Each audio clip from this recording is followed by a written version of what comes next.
ఆయనకి ఉన్న security cover తీసేస్తున్నారు. బుల్లెట్ కూడా ఆయనకి సెక్యూరిటీ అవసరం అని తెలిసి కూడా, థ్రెట్ ఉందని తెలిసి కూడా ఆయనకి సెక్యూరిటీ తీసేస్తారు. ఇవాళ ఆ వేధింపుల పరంపరలో భాగంగానే శ్రీమతి లక్ష్మి గారికి కూడా ఇప్పుడే ట్రాన్స్ఫర్ అయినట్టు మాకు కూడా ఇప్పుడే తెలిసొచ్చింది. ఈ ప్రభుత్వం యొక్క శాఖానితనానికి, పిరికితనానికి, ప్రభుత్వం యొక్క అసమర్థతకు ఇది నిదర్శనంగా వాస్తవం అధికారి శ్రీమతి లక్ష్మి గారు, అట్లాగే ఒక నిజాయితీ నాయకుడు ఆర్ఎస్ ప్రవీణ్ కుమార్ గారు.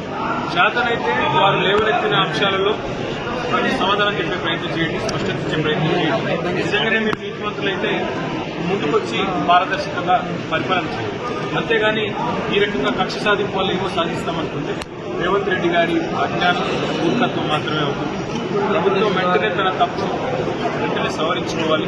లక్ష్మి గారు మా గవర్నమెంట్ లో కూడా ఆనాడు మార్కెటింగ్ శాఖలో డైరెక్ట్ గా పనిచేసిన